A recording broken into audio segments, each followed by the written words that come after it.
दोस्तों, हर चीज की एक उम्र होती है। प्यार की भी एक उम्र होती है। क्या कभी आपने सुना है कि 27 साल की उम्र तक कोई पहुंच गया हो और उसे कभी प्यार ना हुआ हो? असंभव सी बात है। लेकिन दोस्तों, एक लड़की ऐसी थी जो 27 साल की हो गई थी, बिल्कुल कुंवारी। उसे यह भी नहीं पता था कि प्यार मोहब्बत क्या होता है। किसी ने उसे छुआ तक नहीं था। आदिवासी लड़की, भोली भाली, सीधी सादी, बस यूं ही अपने दिन गुजार रही थी। लेकिन एक दिन एक शहरी लड़का उसके पास पहुंचता है और दोस्तों, उसे प्यार मोहब्बत की बातें करने लगता है।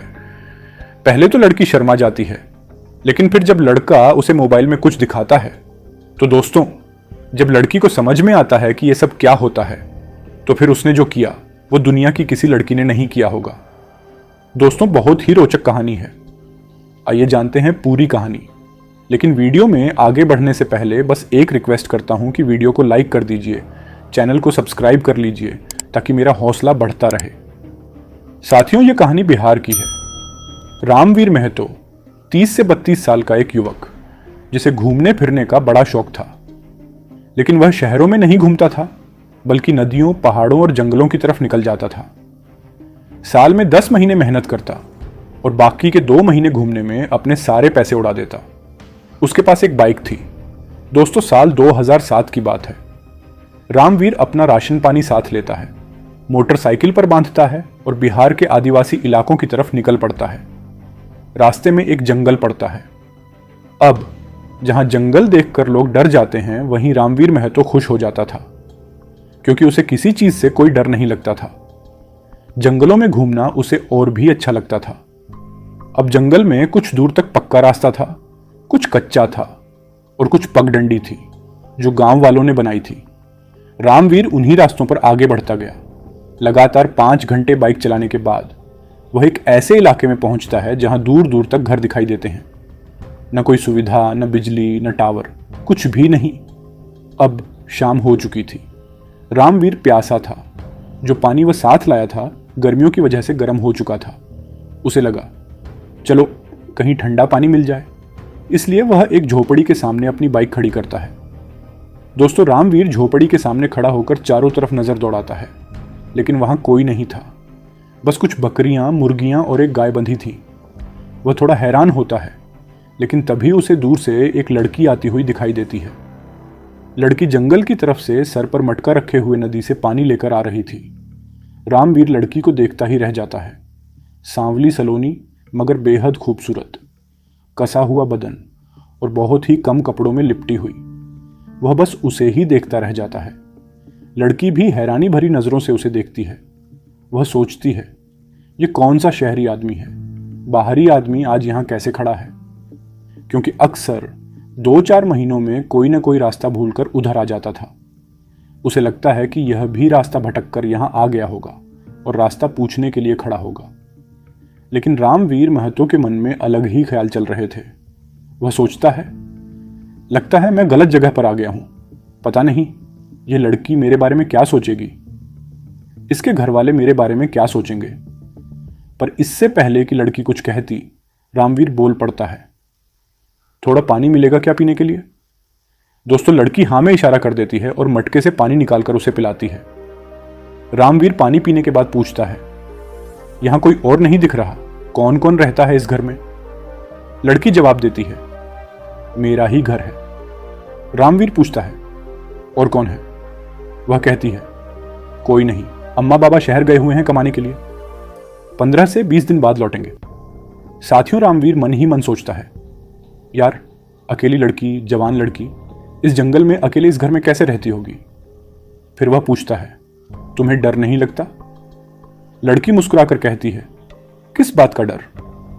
रामवीर कहता है, अगर कोई आ गया, तुम्हारे साथ कोई शरारत करने लगा, तो फिर तुम क्या करोगी? लड़की बेफिक्र होकर जवाब देती है, यहां कोई नहीं आता। 5 महीने में कोई आप जैसा रास्ता भूल कर आ जाता है, उसे मैं रास्ता बता देती हूं, क्योंकि आगे रास्ता बंद है। थोड़ा दूर एक आध घर है, उसके बाद कुछ भी नहीं। रामवीर हैरान होकर कहता है, मैं रास्ता नहीं भूला हूं, मैं तो घूमने के लिए आया हूं, मुझे जंगल घूमने का शौक है। लड़की हल्के से मुस्कुराकर कहती है, ठीक है, इसके बाद वह वहीं बैठ जाती है और रामवीर भी पास ही बैठ जाता है। दोस्तों फिर रामवीर फिर से पूछता है, तुम अकेली हो, अगर तुम्हारे साथ कोई जबरदस्ती करने लगा तो फिर तुम क्या करोगी? कोई जानवर ही आ गया तो? रामवीर ने पूछा, अगर तुम्हारे ऊपर किसी ने हमला कर दिया तो तुम क्या करोगी? लड़की ने बिना कुछ कहे अपनी कमर से एक खंजर निकाल लिया। रामवीर उसे देखकर डर जाता है। वह हकलाते हुए कहता है, तुम इसी से मार दोगी? लड़की शांत स्वर में जवाब देती है, नहीं, मैं किसी को नहीं मारूंगी, लेकिन अगर ऐसी कोई बात हुई तो मैं खुद को मार लूंगी।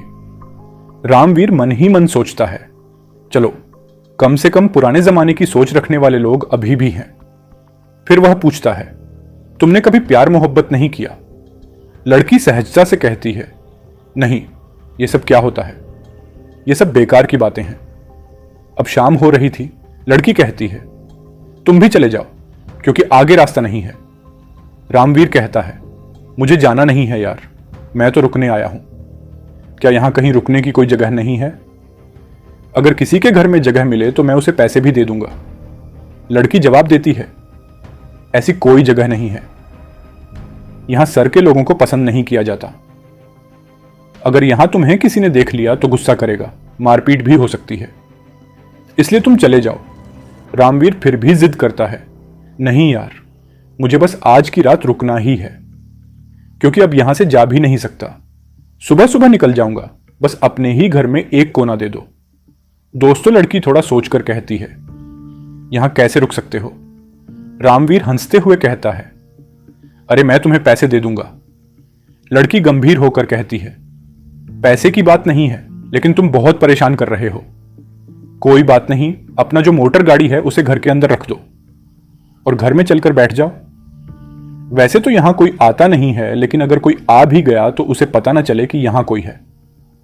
सुबह सुबह निकल जाना। रामवीर तुरंत मान जाता है, ठीक है, मैं चला जाऊंगा। रामवीर उसके घर में रुक जाता है। शाम को लड़की खाना बनाती है। रामवीर ने भी कुछ शहरी चीजें लाई थीं, वह उसे देता है। लड़की कुछ देसी पकवान बनाकर उसे खिलाती है।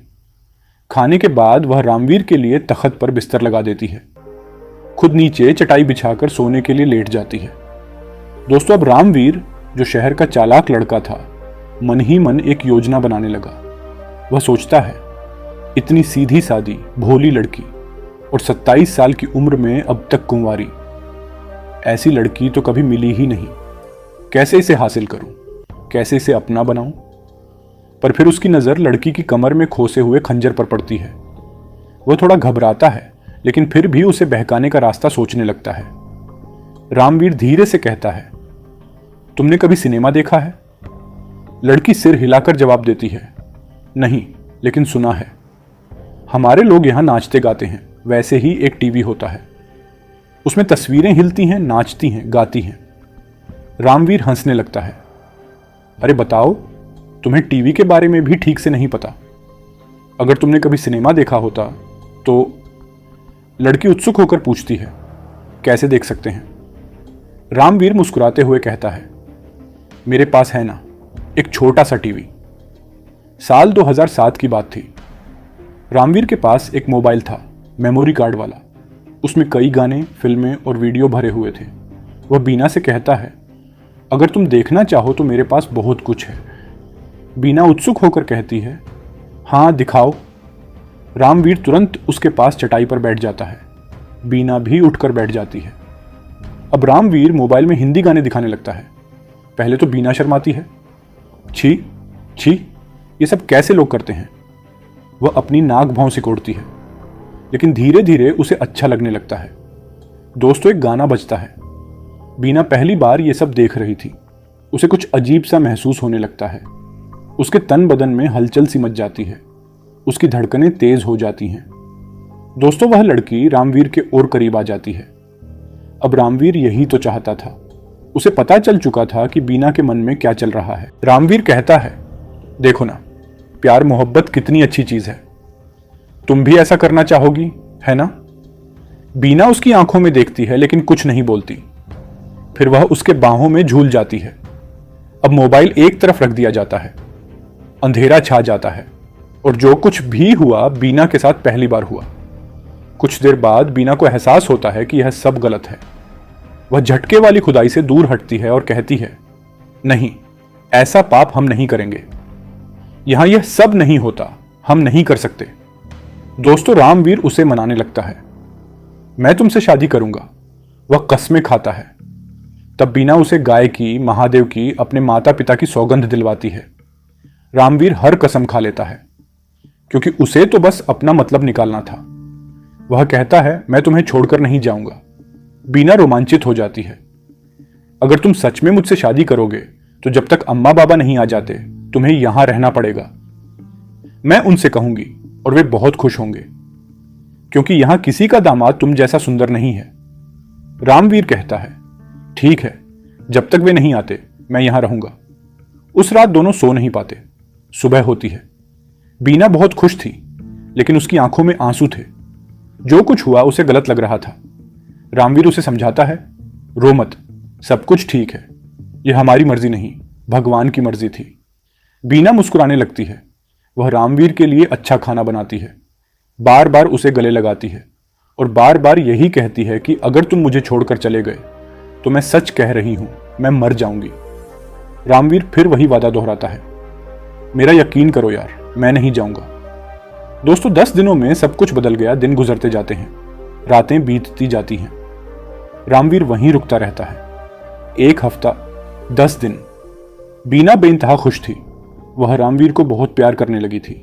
रामवीर भी खुश था, क्योंकि दोस्तों 8 से 10 दिन में उसे जो चाहिए था, जितना चाहिए था, जैसा चाहिए था, सब कुछ उसे मिल चुका था। अब रामवीर का मन बीना से भर चुका था। वह सोचने लगा कि इससे पीछा छुड़ाकर कैसे भागे। एक दिन उसे मौका मिल गया। बीना नदी पर पानी भरने गई थी। रामवीर ने अपनी बाइक, जिसे उसने घास फूस से ढककर छिपा दिया था, उसे निकाल लेता है इत्तेफाक से। इतने दिनों में कोई वहां आया भी नहीं था। फिर दोस्तों वह वहां से फरार हो गया।